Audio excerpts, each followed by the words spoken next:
नमस्कार, आप सभी का बहुत स्वागत है साधना न्यूज में और मैं हूं आपके साथ मनीष कुमार। मुख्यमंत्री डॉक्टर मोहन यादव आज राजधानी भोपाल के कई कार्यक्रमों में शामिल हुए। मुख्यमंत्री डॉक्टर मोहन यादव रविंद्र भवन में पहुंचे, जहां सोमनाथ ज्योतिर्लिंग कार्यक्रम में शामिल हुई। इसके बाद मुख्यमंत्री doctor Mohan Yadav all campaign ground पहुंचे, जहां 31वें इंटरप्रेस क्रिकेट टूर्नामेंट का उद्घाटन किया। इसके बाद मुख्यमंत्री डॉक्टर मोहन यादव रविंद्र भवन के हंसध्वनि सभागार में आयोजित मीना समाज के सम्मेलन में शामिल हुए एक विशाल जनसभा को संबोधित भी किया। देखिए खास रिपोर्ट।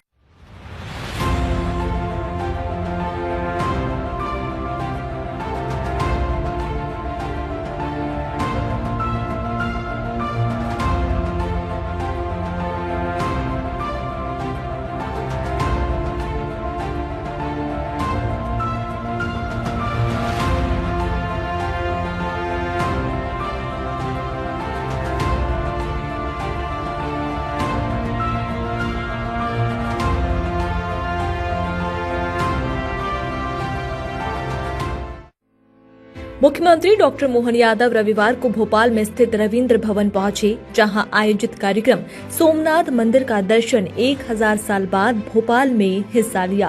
इस दौरान सीएम डॉक्टर मोहन यादव ने अपने संबोधन में कहा कि हमारे अंदर शिव नहीं स्थापित हो तो शरीर शव के समान है। पंच तत्वों से बना हुआ शरीर शिव के बिना शव के समान है। भारत और भारत की अच्छाइयों पर लोग आक्रमण करते हैं। 1000 साल के बाद आज उनका पता नहीं, जो पहले हमारी आस्था को तोड़ने का प्रयास किया। उन्होंने आगे कहा कि हमारे सनातन ने कभी किसी को नुकसान पहुंचाने का कभी नहीं सोचा। उस कायरता के दौर में मंदिर को नष्ट करने की कोशिश की गई। आज हमारी धरोहर और सुंदर रूप में है। एक तरफ श्री राम मुस्कुरा रहे हैं, दूसरी तरफ शिव महादेव हमें धैर्य की शक्ति देते हैं। आज रुद्र पूजा में शामिल हुआ। वहीं उन्होंने कामना करते हुए कहा कि हम सब पर महादेव की कृपा बनी रहे।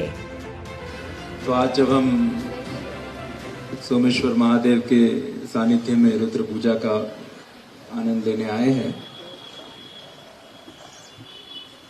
गुरुदेव का ये संकल्प जो अभी माननीय मंत्री जी बता रहे थे, धर्म का लाभ लोगों को हो उसके दर्शन के द्वारा, ये तो है ही, लेकिन धर्म के साथ हम आध्यात्मिक भी बने,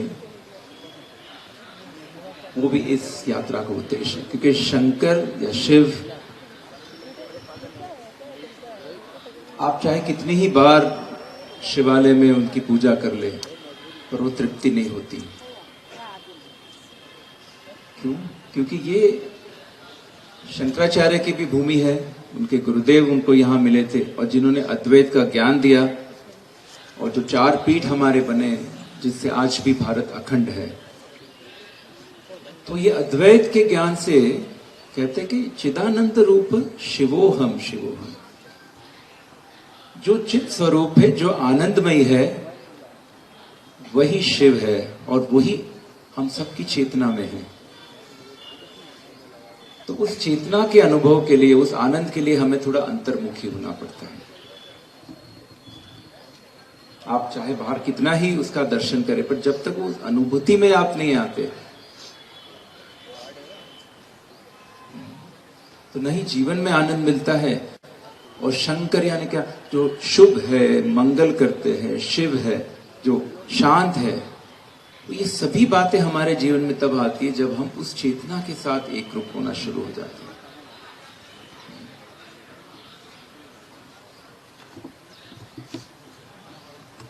ओम नमः शिवाय। 12 राशि और 9 ग्रह में जब वो जाती है, तो जितने भी अंतराय हमारे जीवन में आने वाले होते हैं, वो सब को दूर करने का एकमात्र उपाय क्या? ओम नमः शिवाय, पंचाक्षर।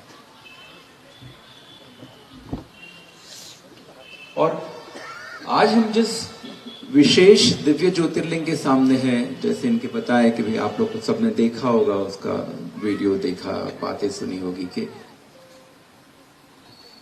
महादेव को याद करें। हर हर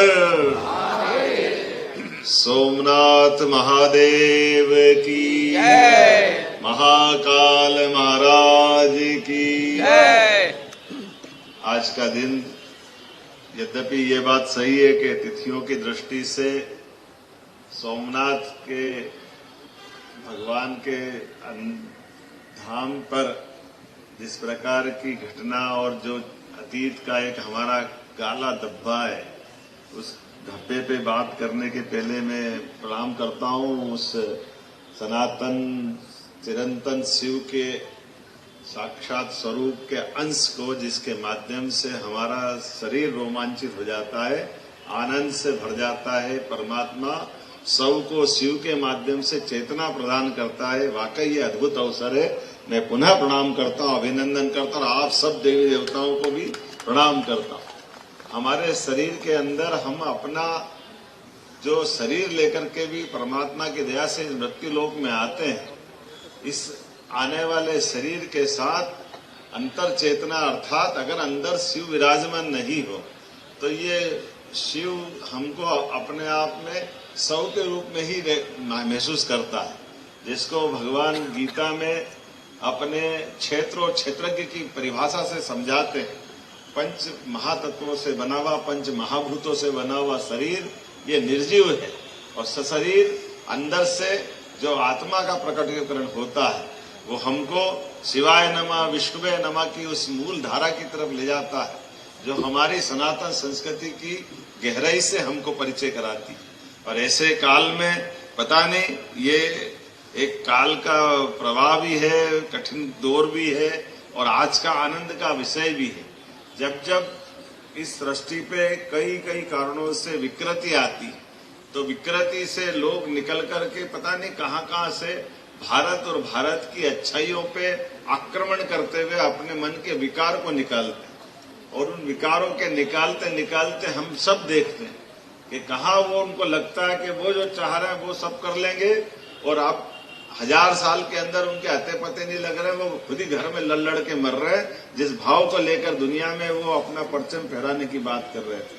हमारी संस्कृति ने कभी किसी का बुरा नहीं किया, हमारी संस्कृति कभी किसी को इस भाव से देखती नहीं। हम तो वसुदेव कुटुंबकम की भावना वाले लोग हैं। मैं आज के इस अवसर पर मंच पर विराजमान माननीय मंत्री विश्वास कैलाश सारंग जी, माननीय मंत्री कृष्णा गौड़ जी, भगवान दास समनानी जी, माननीय अध्यक्ष भोपाल मेला उत्सव मनमोहन अग्रवाल जी, हमारे वरिष्ठ माननीय माखन सिंह जी भाई साहब वरिष्ठ प्रचारक हैं, और इस अवसर पर राहुल कोठारी जी और सभी मंचस्थ अतिथि और आप सबको प्रणाम करता हूं। ये हमारे परम पूज्य गुरुवर रविशंकर जी को धन्यवाद देता हूं, जिनके मन में वो भाव आया और उस आधार पर उनने पूरे देश के अंदर ये एक चिरंतन सत्य की उस यात्रा की तरफ, कि जब हमारा खराब समय था और गजनबी का वो आक्रमण नहीं था, कायरता का प्रमाण था। हमारे यहाँ तो कोई समुद्र से आए या किसी के दरवाजे आए, हम तो हर किसी को भोजन देने वाले लोग। हमारे देवस्थान हमेशा भगवान का सबको आशीर्वाद पाने के वो देवालय हैं, लेकिन उस कायरता के दौर में मंदिर को नष्ट भ्रष्ट करने का जो प्रयास किया, मंदिर तो नष्ट नहीं हुआ, लेकिन वो विचार कितना प्रकार से बाद में क्या क्या हुआ है।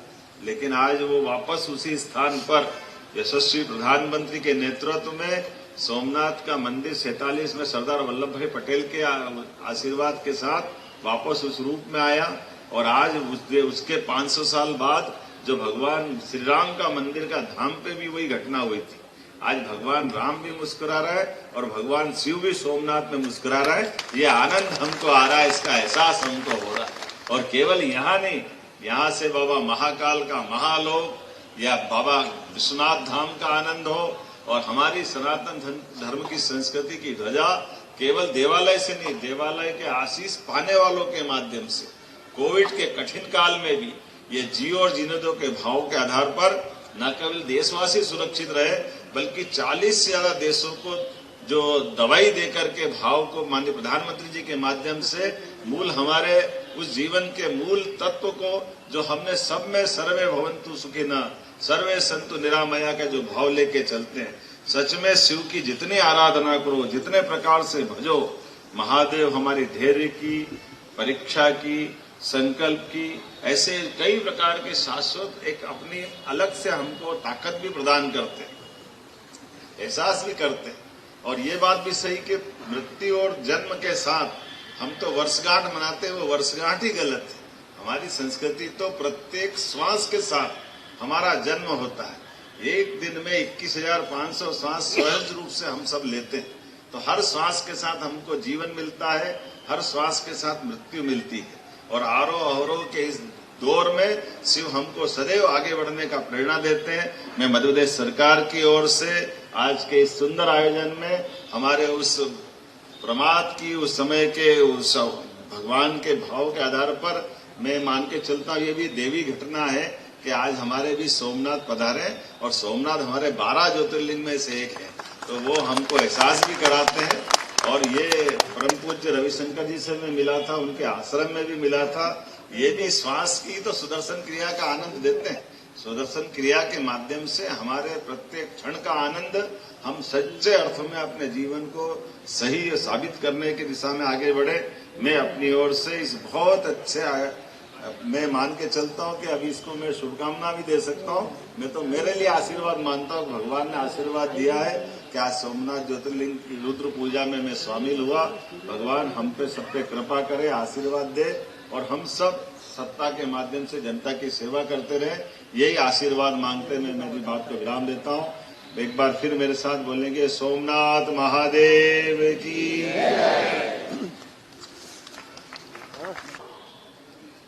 ये हम सबका सौभाग्य है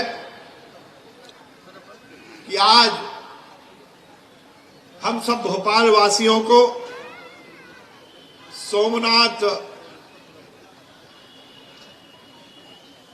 भगवान के, बाबा के दिव्य दर्शन का लाभ अर्जित हो रहा है। मैं आर्ट ऑफ लिविंग और भोपाल मेला उत्सव समिति को बहुत धन्यवाद और साधुवाद करता हूं कि उन्होंने हम सबको ये सौभाग्य दिलवाने का अवसर दिया।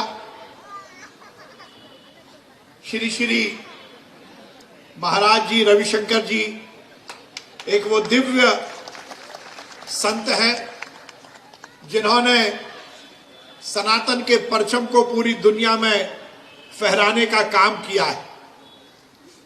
उन्होंने जिंदगी को कैसे जिया जाए, धर्म आधारित अनुशासन और संयम के साथ हम कैसे अपनी रोजमर्रा जिंदगी के साथ इस जीवन को सार्थक रूप से जी सके, यही सिखाने का काम आर्ट ऑफ लिविंग के माध्यम से परम पूज्य गुरुदेव ने किया है।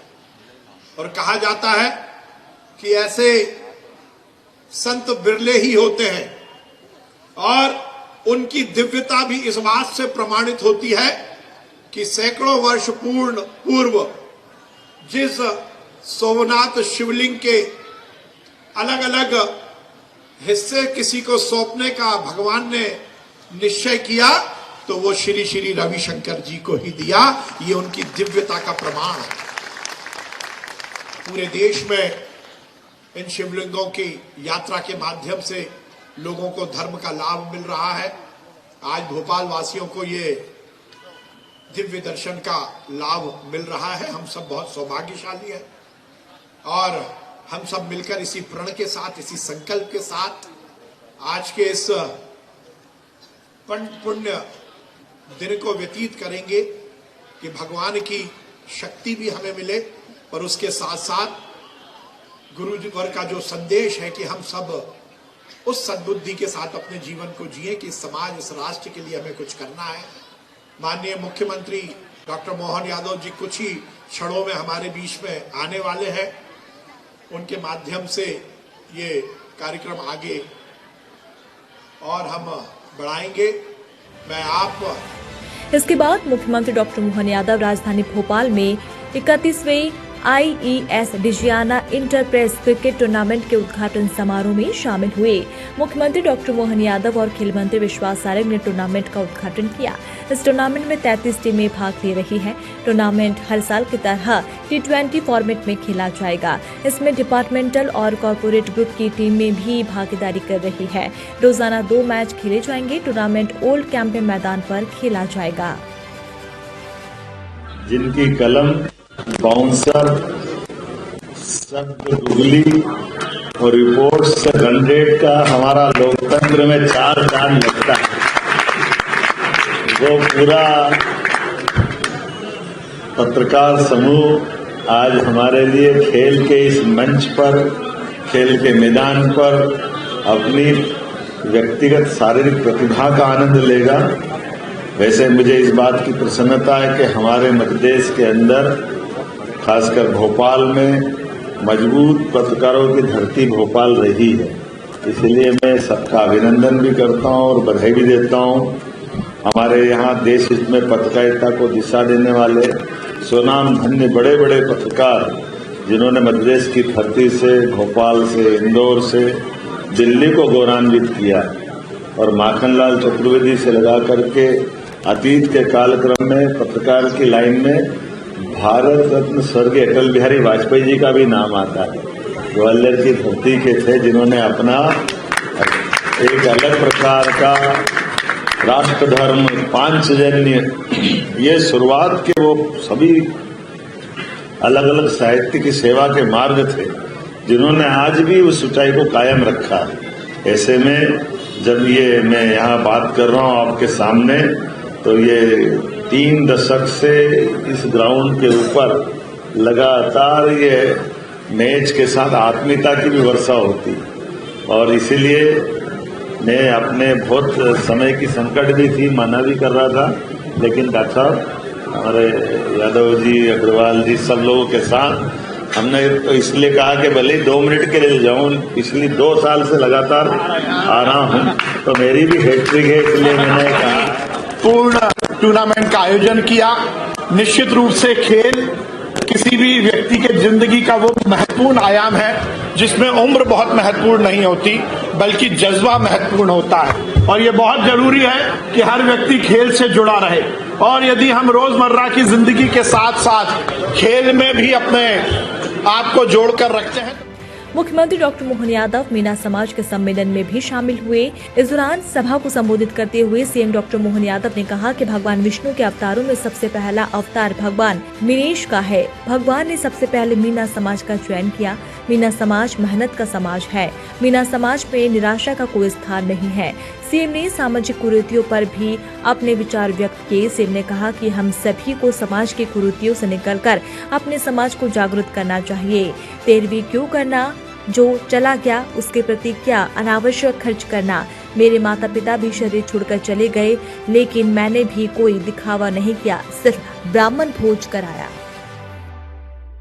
भगवान विष्णु के अवतारों में सबसे पहला अवतार कहीं भगवान ने लिया तो मत्स्य अवतार का लिया। भगवान विष्णु की भी लीला अद्भुत है। क्या उनकी लीला और क्या उनका आनंद है। हम सब एक बार फिर दोनों हाथ जोड़ के आप सबको प्रणाम करता हूं, आपका अभिनंदन करता हूं। श्री हरि की कृपा किसी पे हुई तो सबसे पहले मीना समाज पे हुई। हमारे लिए यह अलग ही आनंद और एहसास भी है। भगवान ने अपनी उत्पत्ति से जल की महत्ता भी बताई और जीवन की महत्ता भी बताई। हमारे लिए, सबके लिए परमात्मा ने एक सीधा सीधा संकेत भी दिया। इस सृष्टि पर हम सब जानते हैं, जब जब अन्याय हुआ, कष्ट हुआ, परेशानी हुई, तो भगवान अवतरित हुए और भगवान ने सबसे पहले हमारे समाज का चयन किया। इससे अच्छा आनंद और क्या हो सकता है। वाकई भगवान की लीला। मैं अपने इस समाज के प्रति भी, जब मैं अभी प्रतिभा देख रहा था, क्या क्या प्रतिभा हमारे समाज की निकल के आ रही है। किस किस प्रकार से कोई रामनिवास रावत जी बन के निकलता है, कोई रणवीर रावत जी के बन के निकलता है। जोरदार राजनीतिक दृष्टि से सूर्य प्रकाश मीणा, प्रियंका मीणा, ममता मीणा, राजनीतिक क्षेत्र में ये हमारे भीतरवार के पूर्व विधायक जी, महाराज जी आपको भी प्रणाम। एक एक व्यक्ति का नाम लूंगा, कोई किसी से कम नहीं है। भगवान की दया से सभी नवरत्न है। जोरदार अभिनंदन पूरे मंच के लिए। और अभी जो नई प्रतिभा, कोई IAS में निकला, कोई स्पोर्ट्स में निकला, स्पोर्ट्स में भी संभावना। 2 भाई जुड़वा, दोनों अलग अलग, दोनों प्रतिभाओं में हो सकता है एशियाड में पुरस्कार लाएंगे। मेरी अपनी ओर से शुभकामना, बधाई। जब मैं आपसे बात कर रहा हूं तो प्रतिभाओं के साथ साथ आज ये कार्यक्रम आकाशवाणी के पंचरंगी प्रोग्राम की तरह जुड़ा है। वैसे तो मीणा समाज की विशेषता है मेहनत का समाज, अपने स्वाभिमान के साथ जीने वाला, अपने गुणों से, अपनी व्यवस्थाओं से जहां खड़ा हो जाए वहां से अमिताभ की डायलॉग की तरह मेरे बाद लाइन चालू होगी। ये जो अपने समाज की विशेषता है, इसी प्रकार की व्यवस्थाओं में निराशा का कोई बाल बराबर भी भाव छू नहीं सकता है। हमारे लिए संघर्षों के साए में क्या जवानी पलती है, वहां वीणा समाज आगे बढ़ता है, ये आनंद आता है।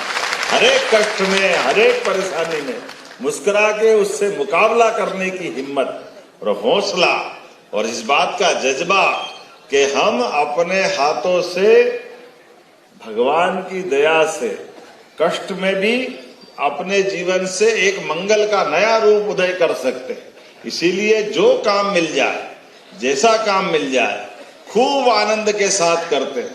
मैं आज के इस अवसर पर जब आपके इस तमाम प्रकार के बदलाव के दौर से देखता हूं, लेकिन ये सामाजिक, शैक्षणिक, सांस्कृतिक उत्थान के लिए 1980 से आपने जो संगठन बनाया, सच में मैं बधाई देना चाहता हूं। रावत जी को जोरदार अभिनंदन करें।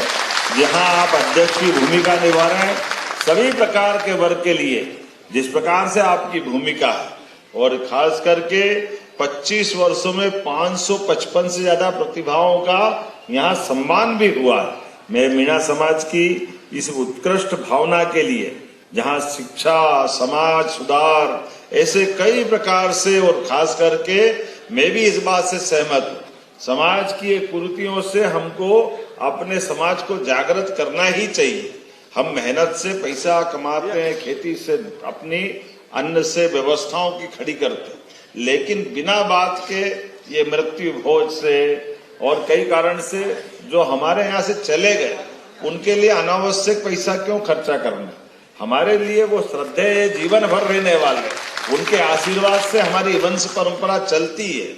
उनने अपने सारे सुख अपनी आने वाली पीढ़ी के लिए हमको दिए, तो हमारे जीवन में भी ये आशीर्वाद जन्मा तो भगवान की संस्कृति में जिसका जन्म हुआ उसका शरीर छूटेगा, लेकिन आने जाने के क्रम में बिना बात के ये जो कई बार कुरीतियों के कारण से अनावश्यक खर्चा करते।